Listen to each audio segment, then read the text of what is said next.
Hi, and welcome to Second Rate Film School. I'm Andrew, I'm Jake.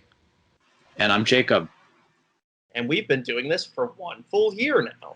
So, in honor of that, we're deciding to punish ourselves by going back to the original and doing the sequel to Scooby-Doo on Zombie Island. Click the link below to listen to our first commentary, where we're pretty drunk. So this movie was released in September of last year, which is why we did the original Zombie Island movie to try and capitalize on the release of this one.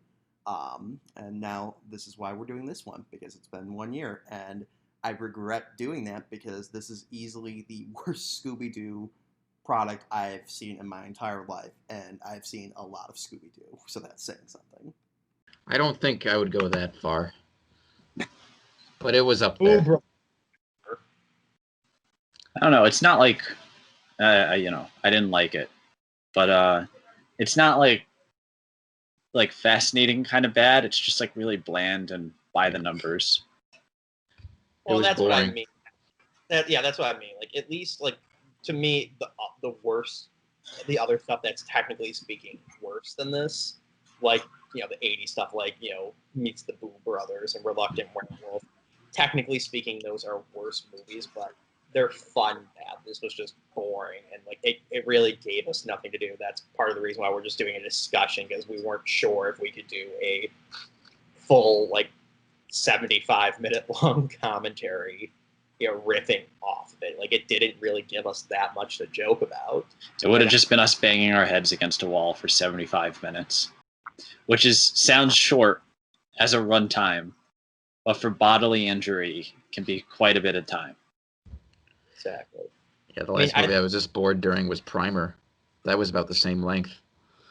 So what you're saying is that Scooby-Doo Return to Zombie Island is basically, it's Primer. It's very comparable. Oh, yeah. Both are very complex narrative, very scientific. A lot of thought and work put into it. And very boring. Now, it's interesting to trace how, like, these Scooby-Doo movies sort of just, like, became... It's interesting because Zombie Island was, like, the movie that broke from the formula and did, like, this whole interesting sort of reversal where the monsters were real and stuff like that, and, like, the gang had split up. And it's interesting because you can trace the movies from that point onwards becoming more and more formulaic again. And now we're at the sequel to Zombie Island, and it basically just follows the basic Scooby-Doo story formula down to, like, a T, That's saying this feels more in continuity with like a TV series that's currently on versus being a follow-up to the original Zombie Island. First, obviously, like we said, the animation is much cheaper, but you can't fault them on that necessarily. They didn't have the budget, but the bigger thing is just like the tone and one big thing I noticed is the sound effects. We're back to using the Hanna-Barbera sound effects library a lot more than we did in the original Zombie Island. I mean, you hear the running in place sound effect multiple times, and the tone, like I said, is much goofier.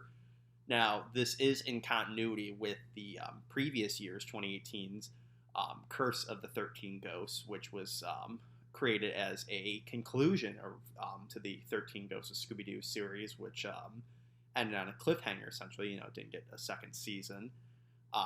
And it's the same thing where Velma's being stubborn about the possibility of real ghosts. They're trying to be going back the whole supernatural elements of this series and trying to kind of not downplay them and hand wave them away, when we know it should be a matter of fact that's like there were ghosts in these versions. So it's a very weird thing. They're trying to go back and be like, no, we're going back to formula. It's always going to be a guy in a rubber mask now, and trying to pull back on that. Now that works with a series like 13 Ghosts because even though it was probably the best thing they did in the 80s, it doesn't have the same recognition or admiration as the original Zombie Island does in the Scooby-Doo fan community. I mean, I may be wrong on that, but you don't hear people talking nearly as much about that as they do about Zombie Island. So that to me is the real glaring problem with this one, is they're trying to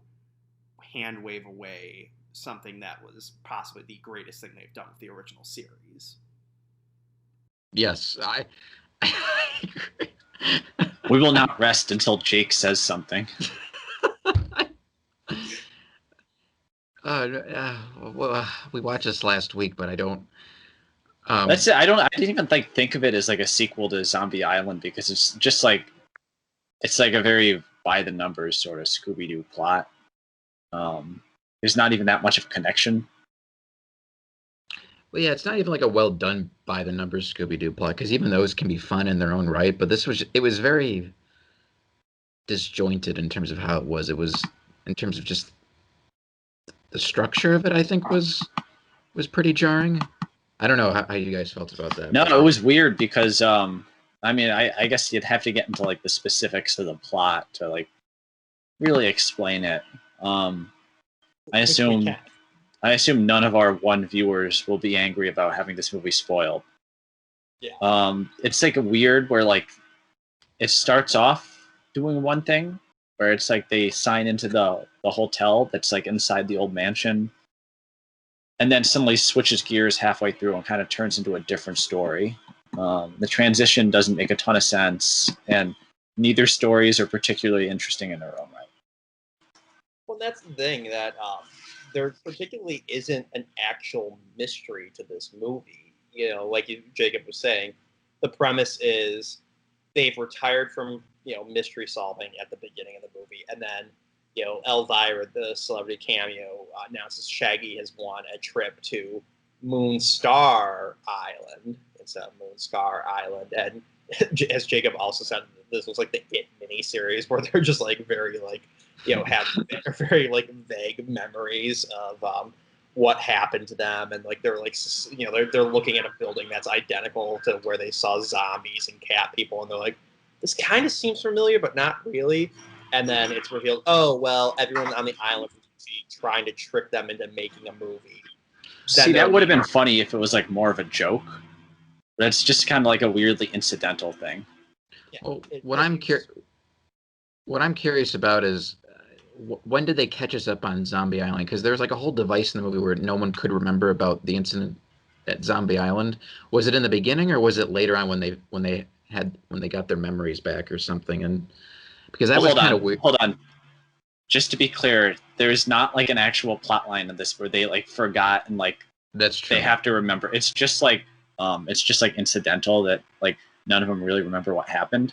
And you can argue about the logic of that all day, but like that doesn't really matter to me. I actually think it could be kind of funny if they didn't remember what happened in the last one. Like they went through this traumatic experience with like these zombies and these cat monsters and these gods, and then they just like, I don't remember what happened. Like that's kind of like a funny mystery gang thing, but that doesn't happen either. It's just like kind of the whole thing just feels weirdly incidental, and that's I honestly it could just be a result of following the formula so close that events of consequence can't hold much water.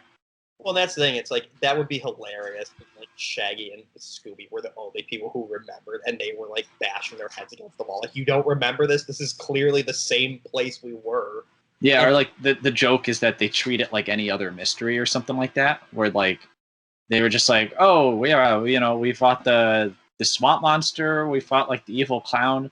Oh, remember that time we fought like those god-like cat monsters or something like? And if they just like treated it like a regular mystery, that would be funny. But again, it's just like it all just feels very incidental. And that's because the movie itself is just very disposable. Well, and the thing is, I feel like they also couldn't decide how much time has supposedly passed by. Like they treat it as if this was 20 something years ago, which I still think would be a pretty damn memorable event in your life. But they've also retconned it to they're much younger, because in the original Zombie Island, Daphne has her own TV series, and that's why they go down to New Orleans to go there. But they've now retconned it to just a TV show she interned on summer vacation, and they tried doing the same thing with the 13 Ghosts movie, where they explain why Velma and Fred are gone. It's just, oh, it's summer vacation thing. So it's like, okay, now you're trying to make them younger, so you're taking away the distance of 20 years, making it harder. So it's like it seems like they couldn't decide. It was almost like a committee thing movie where no one wanted to agree on it. It was like all the suits making the decisions, and they didn't care about the logic of it or like trying to tell a good story. And it goes back to what I was saying of even though Boo Brothers and Reluctant Werewolf are technically worse movies, I think they're far more enjoyable because the people, even though it was just gimme jobs for Hanna-Barbera, they were actually seemingly trying at least. I honestly, I don't like care about like the continuity stuff as much. I just like wanted it to be funny. Well, that's what I'm saying. Like you have to pick one or the other. Like you can't. Like it seems like they didn't know what they wanted to do with it. Do they want to have continuity with the previous movie, not Zombie Island, but the previous movie they released the year before? With this one, are they trying to kind of make it a joke? But like it's just very weird. And I think it's just is there like a mandate on like how many of these they need to release a year or something like that? Because it kind of just feels like an exercise and like it's like a brand exercise, you know. They release like tons of these direct to DVD or video or whatever the kids watch these days, films, and they release like a few a year, and they all kind of have the same basic formula. God, ironically, I guess Scooby-Doo on Zombie Island would have been the first one in this sort of wave of direct-to-video Scooby-Doo films, but it's just like it's like very formulaic, and it almost feels more like an extension of like the brand than it is just like trying to make interesting new films. well, Which I mean, like, you know, what do you expect from a Scooby-Doo cheaply animated direct-to-video film? But you know, I had to sit through it because Was made us watch it. So no, our one viewer, Jason Ritter. I'm going to link this to you, Jason.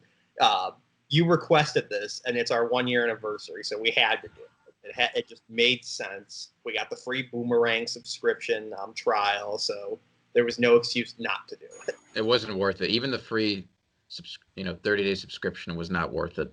Yeah. We canceled it immediately. The free subscription. Not going to get billed for it. I think it's just the problem that my time was billed. Okay, yeah, we're 70 minutes closer.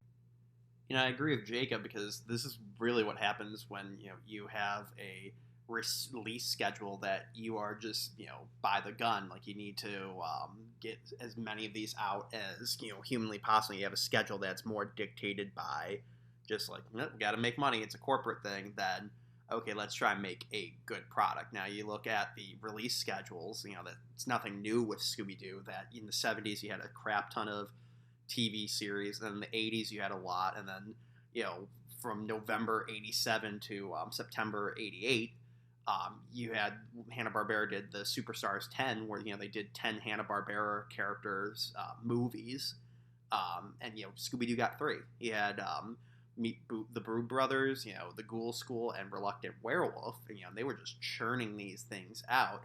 But then you get into the 90s, from 1994 when they did Arabian Nights, they did nothing with the franchise until they did the original Zombie Island, and it felt like a natural, let's resurrect this series, let's tell a good story, and now they're back to, okay, we gotta churn these things out again, and it really does compromise the quality you have with them.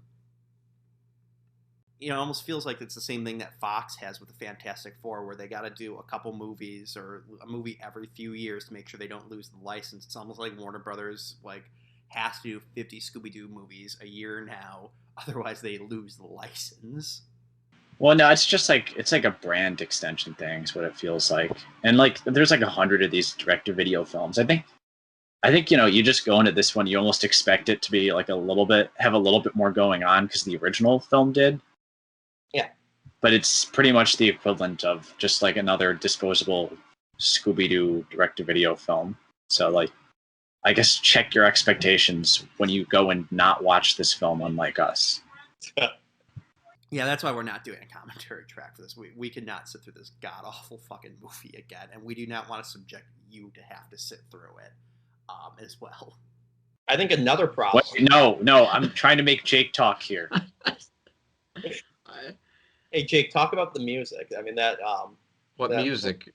Well, the music in this one. Talk about Alan Smithy. Yeah. Okay, there we go. I was going to say Louis Febvre, I think, did the music in the last one compared to whoever did it in this one. Well, I don't know who did in this one. But, talk about the differences. There's no Louis Febvre, right? Yes, I do. I will say the music in those earlier Scooby-Doo animated films were of a much higher caliber. And I mean that with full sincerity. Not This one was not. This was almost Jake's just a big fan of that composer. Yes, I am. No, but I do mean that though, and I can't. Well, it's a testament to those older movies though, because despite them being these direct-to-video releases, I think there was at least more effort put into them, even though they varied in quality after Zombie Island. But stuff like the music and everything, I thought was always of a higher caliber. Then with this one, it's just it's like the rest of the movie. It's just I almost feel like we're giving it too much credit by like having a conversation about it like this, because it's like it was meant to just be like some like cheap throwaway like 60-minute, 75-minute or whatever film you stick on DVD, you make it quick, cheap, and it reinforces the brand so you can continue to perpetuate the marketplace with Scooby-Doo stuff and make like a small profit margin off it. It almost like reminds me of like, I don't know what the business model is. I don't know how much they're making off of these films, but it reminds me of like comic books almost from like Marvel and DC, where the actual comics are like such a small part of the whole thing and basically just exist to like help like can help saturate the market. It's what it almost feels like with something like this. So it's like it feels weird talking about it when like it's not meant to have much going on in it. It's just like, here's a Scooby-Doo thing. This will help us continue to keep the market saturated. I'm trying to just imagine, because it was written by 3 people, so I kind of want to give it the benefit of the doubt. Let's assume they went in with good intentions and they were trying.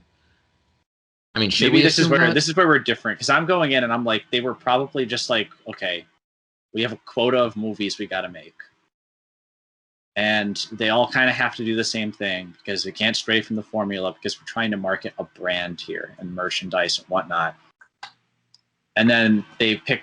I think the only reason we're talking about this is because it's a sequel to Zombie Island. We wouldn't have a conversation like this about any of the other direct-to-video films, I assume, right? Or we wouldn't even think of watching it. The only reason we're giving this one the benefit of the doubt is because it's a sequel to or at least an in-name only sequel to the Zombie Island film. So we kind of had higher expectations for it. And that's the thing. I think that's the worst thing this movie did was it squandered the potential. Like there wasn't a need for a sequel to Zombie Island. The true sequel to Zombie Island was Witch's Ghost, which was like the best of the 3 sequels that came after that, and still holds up. You didn't need to the story was done. We didn't need to go back to the island. This one they kind of half-ass say, Morgan Moonscar's treasure is still in play, and there might be a 4th cat, even though they never implied there was a 4th cat, which also doesn't make sense. I'm just now realizing there can't be a 4th cat god on the island, because in the original one, they were like, we're going to die if we don't feed on humans right now. So how the fuck is that one? Why wasn't he there to feed on Cam Clark or something? I don't know. See, again, that's something that's like almost could be funny to me. If there was like a 4th one that they just totally overlooked or something like that. But like, it's, But you swan. It's not engaging with ideas like this because the movie's very determined to just be a straightforward Scooby-Doo formula. Well, yeah, it's not even like it's squandering potential. I don't think there was potential. I think it's what Jacob said. It was the intent is to just reinforce this brand. It's very cynical. So it's you know what I mean? Yeah, I mean the animation is clearly much cheaper. Yeah. It's following the formula, the Scooby-Doo formula, very closely, and it's also not really branching outside of the characters or anything like that. So it's like, it almost feels reductive, like talking about it, because you're just like, it's like a dog chasing his tail, and it's like, what is there to take away from it? Yeah. I think it comes down to there could have been a potential, but yeah, I think it's just now, like you said, they're trying to just reinforce the brand. And I mean, it's a shame because I want to give, like Jake said, the benefit of the doubt to these people, because even though it is, definitively cheaper, like when they show the recreations from the first one, like they pretty much redo the flashback of the cat creatures being killed by, or the Morgan Moonstar killing the Puritans and then them turning into cat creatures. Like they pretty much do a total recreation of that. It's like side by side, you could see it's much cheaper, but like there still is some level of like effort behind it. Like at one point in the movie, they're in the cave underneath the mansion where the finale of the first movie takes place, and it's like you can see in the background like all the tracks that they left and what stuff like happened. You can still see their voodoo dolls are just kind of kept tossed to the sides. Like that's a pretty like neat little Easter egg that did not need to be there. They don't like call back to it. They don't pick up the Cam Clark one and then immediately do like a smash cut to like him at the police force floating around or something like that for a gag. It's something in the background that they felt that should be in there, and I want to applaud that. But it's like, okay, cool, you did a reference. You didn't do anything besides. Like it feels like it's just we're doing a Zombie Island movie because it's got the highest IMDb rating of all the other Scooby-Doo movies that they could do sequels to. I think that's the sole reason why they did it, and maybe the writers wanted or the animators enjoyed it and tried to do as much as they could, but they just weren't given the resources by Warner Brothers. Like, yeah, do a Zombie Island remake or sequel. Here's $50. We need it by next week. Go. Here's $50. Well, it worked because here we are. Yeah, I don't think it was a thing where some writer said, "I have a great idea for a Zombie Island sequel that I'm passionate about," and pitched it to race down the 405 in traffic just to pitch the Scooby-Doo sequel. I don't think that happened. I think, there's market research had these writers for hire just kind of came and they're like, yeah, we want to do this. Okay. And that was that. That's why it's like almost reductive talking about it, because it's like, We're giving them more credit by talking about it. Yeah, like I feel like the ideas we're talking about, like, oh, why didn't they do this, or couldn't they have done that? It's like they weren't thinking like that. They were just thinking like we gotta like just pump something out. They weren't trying to like make some like great follow up or something. It was just get the thing out probably. Well, and it's a shame. And like when we talk about like the plot or like what they could have done, it's like reductive because they weren't even thinking at that kind of level. I assume. I don't know. I'm not gonna pretend like I was in the Scooby-Doo Return to Zombie Island writer's room or something like that. But like, I did watch the movie. They got money from us, probably. There was an ad at the beginning. It almost makes you miss like some of the '80s Scooby-Doo stuff when you see like this like strictly rigid formulaic kind of stuff coming out, where it's like every episode has follows the formula of like an episode of Scooby-Doo, Where Are You? And I almost missed the Boo Brothers nonsense and like the reluctant werewolf wacky races insanity. That's like, that was bad, but that was like bad in a different way, where like the brand kind of lost its way and they didn't know what it was supposed to be, and they were just making this like weird, crazy stuff. But at least there'd be more to talk about there. Well, that's the thing. It's like, many people have said, like reviewers who are much better and, have a lot more subscribers than we do, have said, Plan 9 from Outer Space isn't the worst movie ever. It's like a terrible movie that's really entertaining. The worst movie ever made is a movie that you're going to sit and have nothing to fucking say about. And you're just like sitting there like, wow, this is really boring. And again, Boo Brothers might have been a bad movie, but I certainly remember more about fucking watching Boo Brothers with the two of you guys than silently watching Return to Zombie Island over Skype with each other. I suppose. I mean, it wasn't much better. Jacob fell asleep and I was just miserable. That was about. Well, that's what's so funny about it, is that like it makes you miss that kind of stuff where you're just like, why am I sitting through this movie? It's like this terrible thing where Shaggy's in like a southern plantation and there's like ghosts and it makes no sense, and you're just, it's not funny at all. But then you like watch something like this and you almost admire like the misguided creativity of those films. Yeah. When you look at it, like a lot of those like 80s like Hanna-Barbera movies were given to people who would become big in the industry, and they actually like had a desire to like make them good. So I mean, I don't know much about the talent behind those movies, but like Tom Ruger, who went on to do Animaniacs, Pinky and the Brain, all those Spielberg shows in the 90s, cut his teeth on pup named Scooby-Doo, and it's like, it was like, you can appreciate that Hanna-Barbera is like, listen, we don't have a lot of money to do this. We have like a deal with ABC to give them 10 movies between January and December. you have to make them. But you know what? Do whatever the hell you want. I mean, the Yogi Bear movie they did for that centers around them going to the Spruce Goose, aka the plane Howard Hughes built during World War II, and it's now magic for some reason. Like, what kind of plot is that? But I can appreciate that they're like, you know what, fuck it. Yogi Bear's going to be on a Howard Hughes plane. What fun can we have? Versus this was very committee, like you said, we need another Scooby-Doo movie for Halloween, and oh, hey, look, Zombie Island is highly rated. Let's do that one. I feel like everyone just shrugged when they made this movie. They're like, whatever. Now, what would make you say that? Not Frank Welker, though. Frank Welker was just happy to be there. That's the thing. I will say the best part about this is the voice cast. They're not given a lot, but what they do have, we had Frank Welker as always as Freddy and as Scooby. You have Matthew Lillard still as Shaggy. Frank Welker did a great job saying words and lines like, "Let's set up a trap over there, gang." Yeah, but or "Let's get that ghost." But no, you had Great Delisle and then Kate Minucci, I think is how you say her name, from Garfunkel and Oates and a bunch of other great stuff. She's a great actress playing Velma. And it's like, I don't like what they like. They kind of made Scooby and Shaggy jerks and Velma obstinate, stubborn, being like, no, it was swamp gas that caused us to see that.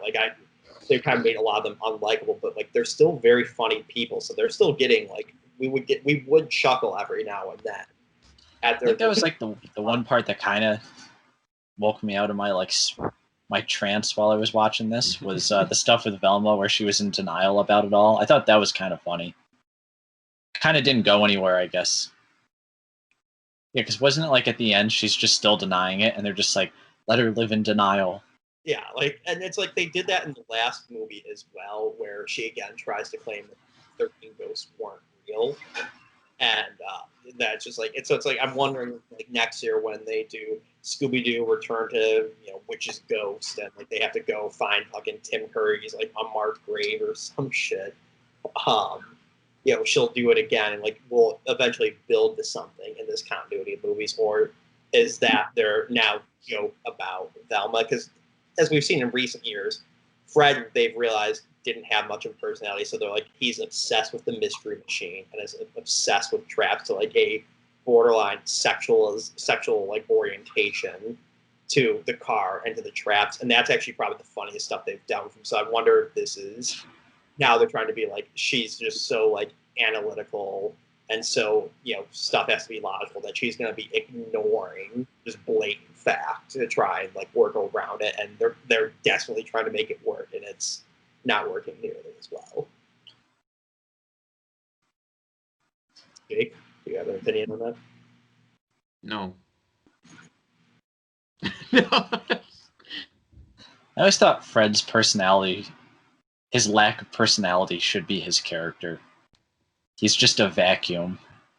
And anytime someone tries to have a deep conversation with him, it just goes nowhere. I think that's what I would do if I wrote Fred. Yeah, I don't know. I think that's funny to a certain extent, but I don't know. I think that provides an opportunity to actually create a character there.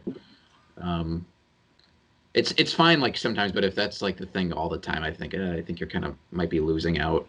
Well, and that's where I think in Pup Named Scooby-Doo is my personal favorite interpretation of what is he like as a little kid? He's a raving conspiracy theorist. He's part of QAnon, probably. No, it's kind of like a meta approach, I guess, if you're approaching him. Not the Pup Named Scooby-Doo one. That's actually that's a very funny version. I mean, what I was talking about, it's because on the original show, Fred was there. Yeah. That was his character. And that's kind of the joke, is that there wasn't anything to him, and basically any character you could give him was being projected onto him by the viewer versus actually coming out from the show. Yeah. Well, and that's why in the original series, originally it was him and Daphne just paired up because the team at Hanna-Barbera acknowledged that they were the most boring of the group. Okay, Daphne serves the purpose of being the damsel in distress. Fred kind of half-ass comes up with the plots sometimes, plans sometimes. Velma's doing all the legwork, and then of course Shaggy and Scooby are the funniest ones. But it's like, a lot of times they just did not know what to do with Fred, and that's why you see that him and Velma were the ones who were cast aside for all the spin-offs that eventually got to the point where they didn't really know what to do with them. And you're right, I like the meta. Let's just take the two things we saw him do in the original series, drive the Mystery Machine and come up with traps, and now we're dialing that up to a level that he's obsessed with. And these new movies, the traps are becoming more like Rube Goldberg machines. Like when they capture the fake zombies in this, it's fucking a bowling ball going down a ramp into a fucking mailbox and shit. That's like, you could just imagine he's one step away from being Pee Wee Herman at the beginning of Pee Wee's Big Adventure, with his contraptions, and I love it. I got that reference now because I finally watched that movie a few weeks ago. Let's talk about it. Yeah, that was great. I was, I never liked Pee Wee Herman. He always creeped the shit out of me, but finally watching it, after getting over about 10 minutes into, getting over my anxiety of this character, there came a certain point where I realized, oh wait, this guy is a person. That's just great because that's a funny movie.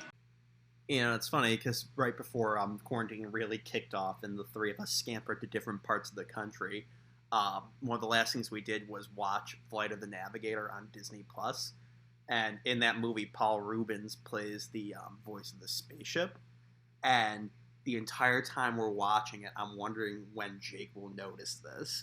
And it's hard because at the beginning of the movie, he's kind of doing a HAL 9000, very monotone impression, something you don't really associate with Paul Rubens. But partway through the movie, he does a brain scan of the kid, and his brain becomes corrupted, and he starts acting human-like. He's making stupid jokes, and that's when his Pee Wee Herman voice comes out. Yeah, the tip-off for me was the laugh. Because you guys asked me, you know who that is? And I said, no, I have no fucking clue who this is. How should I know that? And then, then I hear the laugh, and then, And then you felt your skin crawl. Yep. Why is he in there with the little boy? In fact, there are a couple scenes in Pee Wee's Big Adventure when he was talking to the kids. I'm like, please, someone call the police. That's what's great about it. This was before the porno theater incident. Well, that's the thing. I don't think we're making Pee Wee Herman a kid anymore. They did that Netflix movie, Pee Wee's Big Holiday, a few years ago, and yeah, I watched it, and it's a really good movie, but it doesn't feel like it's going for the kiddie market. It feels like it's more going for the Gen Xers who grew up with the original movie and then Pee Wee's Playhouse. So yeah, I don't think they're trying to make him for kids anymore, probably because he's not allowed within 1,000 yards of the school anymore. Yeah, and I think it's safe to assume that 65-year-old Paul Rubens isn't down with Gen Z or whatever. But back to Scooby-Doo Return to Zombie Island. If we must. Back to Jake not talking about it. I mean, I think this probably sums it up. I mean, I don't know how much more can we talk about it. Yeah, it's, don't go into it expecting it to be anything above an average disposable Scooby-Doo directed video film. It's got the title, but it doesn't really have that extra passion or oomph behind it. It's just another disposable, formulaic Scooby-Doo direct-to-video film. Now, the real question is, do you think this is better or worse than Scoob? I mean, Scoob is probably better just by technical default, but I don't like either of them. Yeah, no, we're never going to do a commentary for that. That was pretty bad. Slightly better than this, but still pretty bad. No. Yeah, I appreciate all the references. That did not save the movie for me. Being like, oh, hey, look, there's a Hex Girls poster, was the ounce of enjoyment I got, and then 15 minutes of and look, oh, hey, look, it's Captain Caveman. I just can't wait for a fucking deep, till your father gets home reference. They were going pretty deep with some of those references, but they need to go deeper, man. They need to make it a better movie first. Yeah. So, do we have anything else we want to say, or are we gonna? No, I don't think so. I think this about does it. Yeah, it's just a very reductive movie to talk too much about. Yeah. So happy 1 year anniversary. We really put a lot of effort into this. What was the guy's name that we? Jason Ritter, not to be confused with actor Jason Ritter, or at least I don't think it's actor Jason Ritter. The second-rate film school is proud to announce that we will no longer be taking suggestions. Never again. The suggestion box has been pulled out from our office. Yeah, we had to fire our intern. We already didn't pay him. Yeah, we didn't even furlough him. Yeah. Carl is just gone. Dead. Murdered him. Sorry, Joel. Joel Edgerton was our intern. Hey, man, COVID's hit everybody tough, okay? Takes what he can get. I'm just now imagining. It's Owen Lars. I'm just imagining us renting an office space in downtown Burbank, just heavily going into debt for 10 views per video, and having Joel Edgerton there to answer phone calls that we don't get. Did you say going into debt? Yeah, we're massively going into debt because we're renting office space somewhere. Oh yeah, yeah. We're like breaking in and just and holding the entire place hostage until we can record another Scooby-Doo commentary. Maybe we just break into like a building that's just been closed down due to COVID, and we're just hoping no one misses that for Bob Iger's office right now. Well, at this rate, we might be able to pull that off. All right, well, thank you for sticking with us for 1 year. We hope this didn't chase you off, but we have a lot of fun stuff planned. Like it chased us off. They're never coming back onto the show with me. It's just to be me from now on. Well, we hope you enjoyed it, and as we move into the Halloween season, we're going to have a lot of fun stuff for you guys. We'll do a Scooby-Doo movie that people actually kind of like. Bye. Thanks, I guess. Bye. Yeah.